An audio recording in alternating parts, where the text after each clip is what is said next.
WrestleRant, the 92nd edition of WrestleRant here today with, of course, your host, Bleacher, which comments on the great Graham, Jason Matthews, here tonight to get my picks, previews, and predictions for tonight's 2012 WWE Survivor Series pay-per-view. It's historic, it's monumental, looks like a great show on paper. Cannot wait for it to come to fruition tonight. Of course, the first match on the card, as announced on WWE.com this past week, will be 3MB. I presume the two members will be Heath Slater and Jinder Mahal. Not exactly sure on that. Drew McIntyre's mother just recently passed away. My condolences go out to her and her family, to Drew McIntyre and his family, I should say. But I'm not exactly sure if he's going to be at the event. It hasn't been specified at this time, but I'm pretty sure it will be Heath Slater and Jinder Mahal versus the team of Tyson Kidd and Justin Gabriel.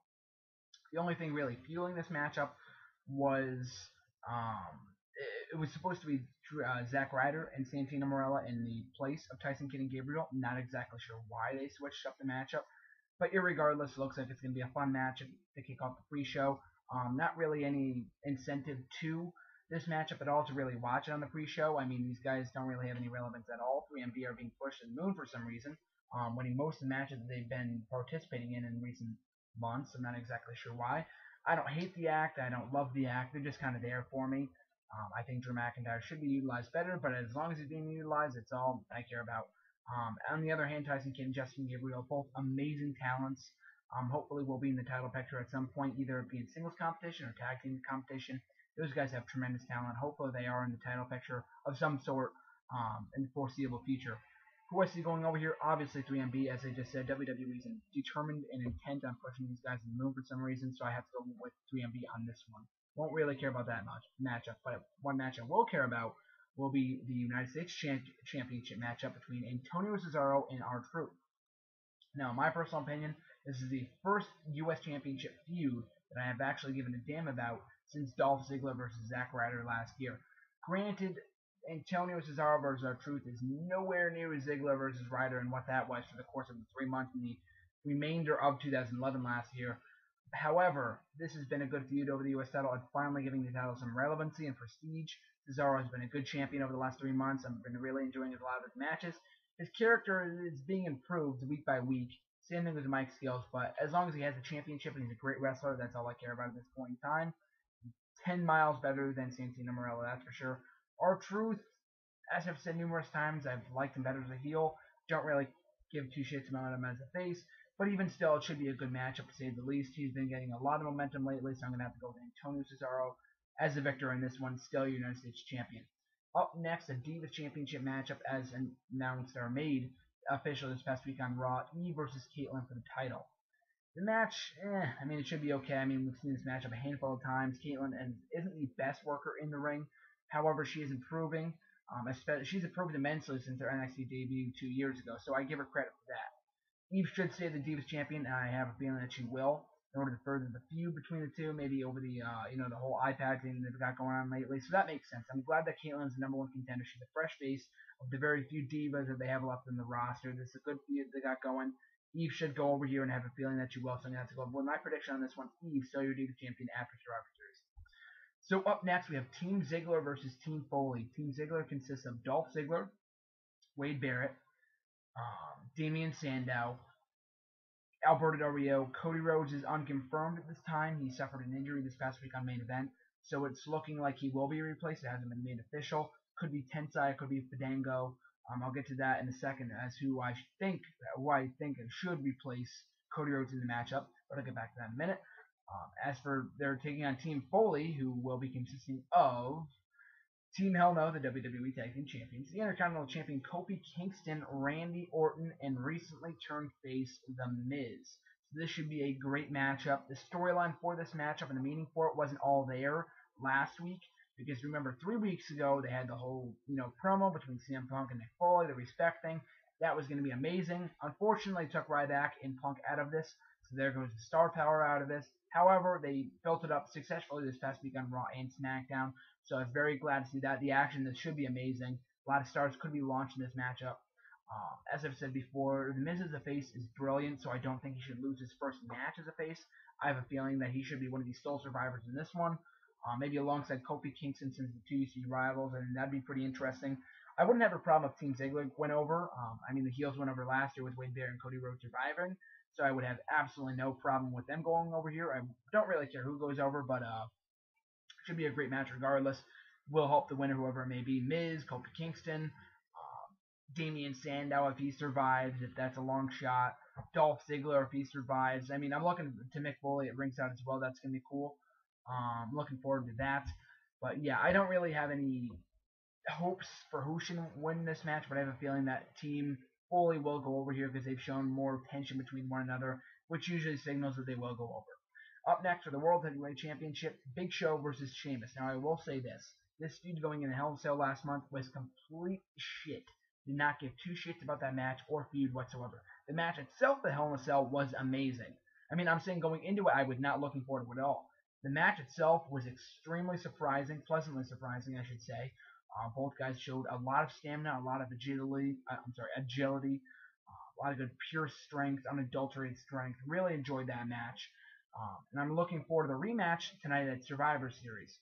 The feud over the past few weeks with Big Show being booked as a dominant World Heavyweight Champion, it's been great. Aside from Friday night when they had the big parking lot brawl and Sheamus came out on the winning end of that one, I don't have a problem with that because Sheamus looks really strong. He's not making any more corny jokes or any shit like that, which I enjoy seeing. So the feud itself has been built very, very well. I hope the rematch doesn't disappoint. This one could easily go either way.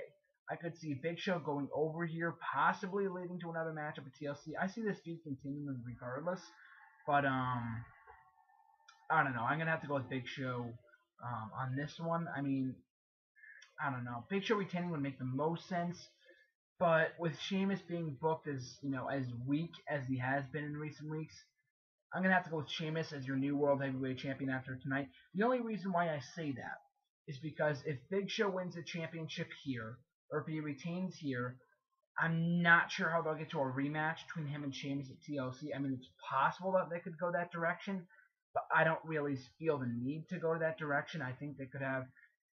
If Dolph Ziggler is going to cash in the Money in the Bank, there is no way in hell that he will be pinning Big Show. They've built him up so well to the point where he should not be pinned when Dolph Ziggler cashes in Money in the Bank. Sheamus, on the other hand, would make more sense if he pinned Sheamus. I know that rapid title changes would make no sense, but I mean, I think that's the route they're going to go in, so I'm going to have to go with Sheamus, your new World Heavyweight Champion, after Survivor Series. Time for the main event. CM Punk will be defending his WWE Championship in a triple threat match against both John Cena and Ryback. This is a match that I wanted to see up at Hell in a Cell last month. I was really excited for it, really anticipating it. They gave us Ryback versus CM Punk instead, which was a great matchup. The finish, I mean, as good as it was, and they needed a way out of it. I mean, it doesn't really make sense as far as this matchup goes, because if you really think about it, all three members of this matchup are involved in separate feuds at the moment. CM Punk is feuding with Mick Foley and Jerry Lawler. I mean, not like a full-on feud, but they've kind of teased feuds, and I have a feeling that Punk might face Mick Foley at TLC for the title, which would be amazing. I would love that match if that ended up happening. On the other hand, John Cena is involved in a feud at the moment with AJ and Vicky Guerrero. Not feuding with AJ, but he's involved with AJ per se, and also feuding with Dolph Ziggler. So that doesn't make any sense either. Meanwhile, Ryback somewhat feuding with Brian Maddox, who he defeated this past week on Raw. So everyone's kind of, not focused in on this feud. This feud doesn't make all that much sense at this point. As I just said, would have made 10 times more sense than almost last month. Unfortunately, that was not the case with John Cena being fresh off his injury, or his, being able to wrestle again after his injury. So I don't think that would have been the smartest idea as far as being him medically cleared for that matchup. But even still, this matchup should be pretty good. CM Punk cannot lose that championship between now and Royal Rumble. That would make absolutely no sense, because we all know in our minds The Rock will be going over at the Royal Rumble, no doubt about it. CM Punk was to lose the championship here and then regain it next month at TLC. That would make no sense to me at all. So to just keep the championship on CM Punk, which would make the most sense. John Cena winning the championship, having him beat the 365 reign of CM Punk, one of the men that holds one of the longest reigning WWE Championship records back in 2007 when John Cena held it for about 380 days. I really want CM Punk to break that record, and I have a feeling that he will, only if he escapes tonight. So if he successfully retains the championship at Survivor Series, he will probably break John Cena's record, which I will really be happy for because I think it's the best move. CM Punk has been a great champion. The match itself, as I just said, should be pretty good. CM Punk retaining going to Royal Rumble would be brilliant booking.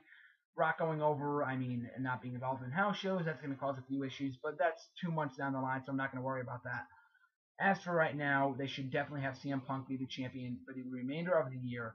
So that's what we're going to have to do. With Punk versus Rock at Royal Rumble would make the most sense. I mean, he could always lose the championship next month at TLC. I'm not ignoring that pay-per-view at all. But I'm saying it would make the most sense if we had Rock versus Punk for the title at Royal Rumble. As for Survivor Series, Punk goes over after beating John Cena or pinning John Cena to keep Ryback looking strong. By not being pinned here, he's going to be the odd man out. So overall, this pay-per-view has a lot of potential to be great, as last year's proved to be. I mean, the hype going into last year's event was complete shit. Wasn't looking forward to it at all.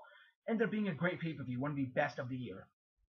As far as this year goes, the hype wasn't all that good, or at least up until this week. This past week on both Raw and SmackDown, they did a great job of getting me personally excited for the pay-per-view. A lot of these matches on the card have the potential to be great, especially the 3 top main events, the 5-on-5 tag team match, and the 2 world title matches. Everything else, so-and-so. They're all good feuds and they make sense, so I will give them that. So yeah, I'm really looking forward to the show. Hopefully you guys enjoy the show too. If you have any comments, questions, or concerns regarding to Survivor Series or this video, make sure to hit me up on Twitter at SaveMotorsports_GSM. Make sure to subscribe to my YouTube channel as well. I really do appreciate it. Make sure to enjoy Survivor Series tonight and enjoy the rest of your weekend. And this is GSM signing out. Until next time, guys.